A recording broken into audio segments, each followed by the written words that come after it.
आज हम जानेंगे प्राकृतिक खेती की संरचना।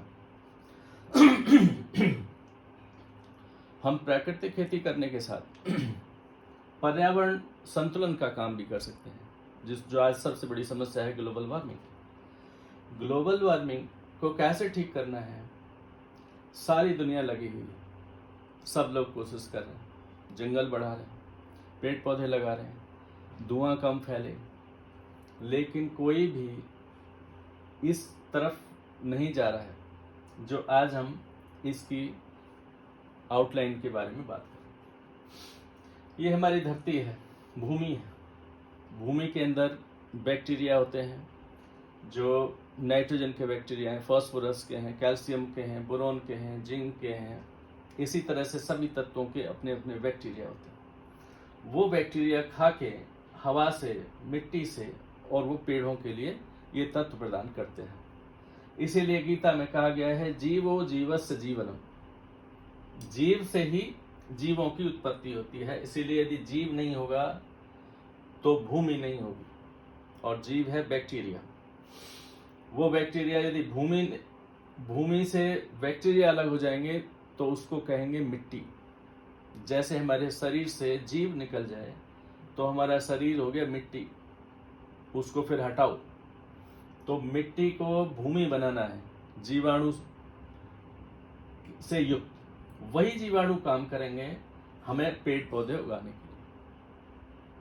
अब इसको हम समझते हैं। हमारा सूर्य है, सूर्य से रोशनी निकलती है, धरती पे आती है, और धरती से वापस फिर रिफ्लेक्ट होकर यहाँ गर्म करती है धरती। धरती गर्म होगी, वहाँ बैक्टीरिया नहीं होंगे, तो वो गर्म होके गैस ऊपर निकलेंगी और उसको कहेंगे ग्लोबल वार्मिंग है। धरती का टेम्परेचर बढ़ेगा।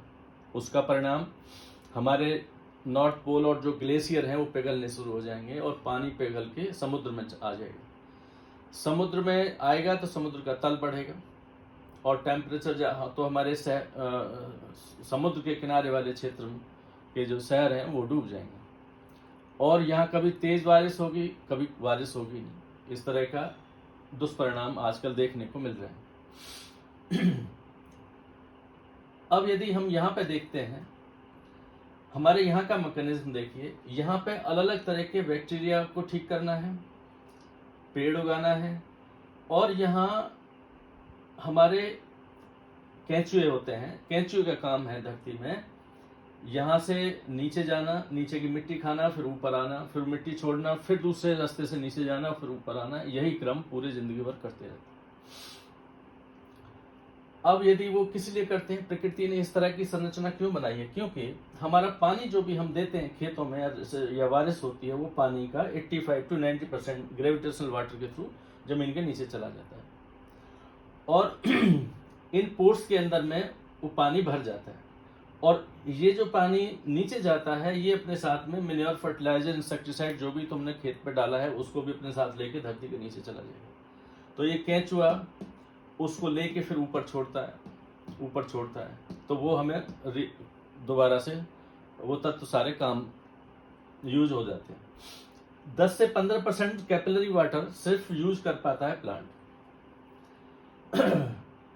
अब जैसे ये यहाँ पे रास्ते बनाएगा, अपने बारिश होगी, इसका पानी नीचे जाएगा और यहाँ नीचे पानी जमा होता रहेगा, तो यहाँ से आसपास के एरिया में जो भी तुम्हारे ट्यूबवेल हैं, कुएं हैं, उनका पानी, वाटर टेबल ऊपर आना शुरू हो जाएगा।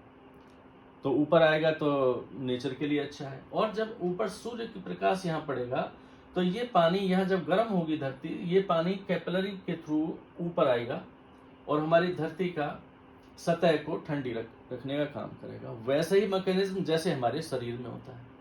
हमारे शरीर में गर्मी लगती है तो पसीने आ जाते हैं तुरंत, तो अंदर से पानी बाहर आ गया हमारे छोटे छोटे छिद्रों के द्वारा। ये छिद्र का काम ये केंचुए करते हैं, तो हमारा शरीर ठंडा हो जाता है। ऐसे ही धरती को ठंडा रखते हैं, तो हमारी ग्लोबल वार्मिंग की प्रॉब्लम सॉल्व है ये मैकेनिज्म। जैसे ही हमने कोई भी इंसेक्टिसाइड या फर्टिलाइजर डालते ही सबसे पहले ये हमारे बैक्टीरिया को मारते हैं, हमारे मित्र कीटों को मारते हैं, और हमारे केंचुओं को मारते हैं। ये हमारा पूरा जो मैकेनिज्म है, इकोसिस्टम है अर्थ का, वो उसको नष्ट करता है ये insecticide. So stop immediately using any insecticide. जब यहाँ बैक्टीरिया हो गए और हमने उसको भूमि उपचारित कर दिया, ठीक कर दिया, तो ये ऑटोमेटिकली आपको फर्टिलाइजर डालने की जरूरत नहीं होगी। फिर हम इसके अंदर में दूसरा गाय के गोबर और गौमूत्र से और वनस्पतियों से बने हुए बहुत सारे और पदार्थ देंगे, जिसके द्वारा इस धरती को रिच कर बनाना है, उपजाऊ बनाना है। उसके लिए हम राह क्रॉप प्रोड्यूसिंग कंपनी के एक उनकी वेबसाइट है esolyf.com और ऐप भी है, वहां से ये 7 टाइप के जीवाणुओं के कैप्सूल मंगा सकते हैं और उनका घोल बना के धरती पे डाल सकते हो, जिससे कि हमारे बैक्टीरिया वापस ज़्यादा से ज़्यादा वहाँ हो जाए। एक बार करने की ज़रूरत है। फिर यहाँ पे ये बैक्टीरिया रहेंगे, तो अब आप जाइए वायु पे। वायु के अंदर 78% नाइट्रोजन होता है, 21% ऑक्सीजन होता है, 1% कार्बन डाइऑक्साइड ऑर्गन दूसरी गैसेस होती है। जब हमारे पास यहाँ इतना सारा नाइट्रोजन उपलब्ध है तो हमें अलग से डालने की क्या जरूरत है। इस नाइट्रोजन को यहाँ लाओ, यहाँ लाने का काम ये जीवाणु करेंगे। और वैसे ही जीवाणु दाल वाली फसलों की गांठों जड़ों की में गांठें बनी हुई होती हैं, वो बैक्टीरिया यहाँ से लेके यहाँ पे डालता है, जिसको नाइट्रोजन फिक्सेशन कहते हैं। तो दाल वाली फसलें भी उगाना चाहिए। ये हमारा खेती का ग्लोबल वार्मिंग, धरती बचाना, प्राकृतिक खेती की ये आउटलाइन है। इसके अंदर में हम हमारे हैं पंच महाभूत, जिसको भगवान कहते हैं, जिसमें भा से भूमि, गा से गगन, वा से वायु, आ से अग्नि, ना से नीर। ये पंच महाभूत यहाँ पे हमें समाहित करने हैं, जिनके द्वारा उगने वाले सभी पेड़ पौधे और फसल वो हमारी प्रकृति को भी बचाएंगे, पेड़ पौधे भी अच्छे से उगेंगे और किसान की कीमत भी कम लगेगी और हमारी धरती भी सुरक्षित हो जाएगी। और इन चीज़ों को जो भी आदमी खाएगा उसको तृप्ति मिलेगी। आजकल विश्व स्वास्थ्य संगठन एक अध्ययन कर रहा है, हिडन हंगर, छिपी हुई भूख। लोग सलाद भी खा रहे हैं, फल भी खा रहे हैं, पापड़ भी खा रहे हैं, अचार भी खा रहे हैं, रोटी दाल सब्जी सब कुछ खा रहे हैं, लेकिन फिर भी तृप्ति नहीं हो रही, इच्छा की पूर्ति नहीं हो रही। उसका कारण ये है, ये पंच महाभूत समाहित नहीं है। आर्टिफिशियल तरीके से इंसेक्टिसाइड फर्टिलाइजर डालना और ये इकोसिस्टम को खत्म कर देना, तब वो बना हुआ भोजन खाओगे तो उससे हिडन हंगर होगी।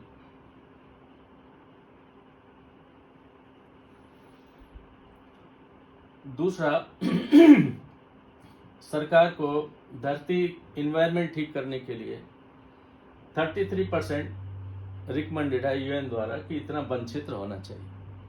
अभी हमारे देश में सरकार के अनुसार 24.62%, 24.62% ओनली फॉरेस्ट एरिया है देश में, अलग राज्यों में, जिसमें जो बड़े राज्य हैं वो सबसे फिसड्डी हैं।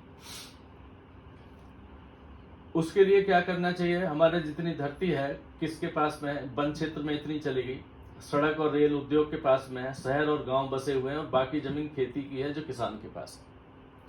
किसान के पास में 30 से 32% है, जितनी भी होगी, गवर्नमेंट के डाटा है, उतनी जमीन है। यदि सरकार कहती है कि इस मैकेनिज्म को अपनाओ, और दूसरा अपने खेत पे एग्रो फॉरेस्ट्री अपनाओ। एग्रो फॉरेस्ट्री का मतलब हो गया जिसमें बांस हो गया, चंदन के पेड़ हो गए, टीक के हो गए, पॉपुलर के हो गए, और भी दूसरे अन्य तरह के वृक्ष हैं जिनको उगाने से इनकम भी होगी और पर्यावरण भी ठीक होगा।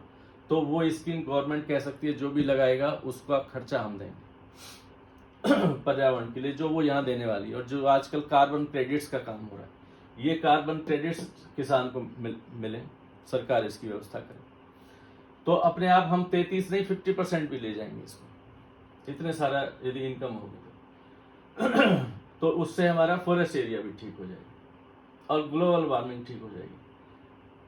और हमारे ऋग्वेद में कृषिविद कृषस्व सुगंधिम पुष्टिवर्धनम, जिसमें महामृत्युंजय मंत्र है, त्र्यंबकम यजामहे सुगंधिम पुष्टिवर्धनम उर्वारुकमे वंदनार मृत्युर्मुक्षीयमामृतात्। सुगंधिम पुष्टिवर्धनम, जिधर भीन सुगंधी आएगी, जब जैसे यहाँ पे ये सिस्टम बन गया तो सुगंधिम पुष्टिवर्धनम, एकदम आदमी निरोगी रहेगा।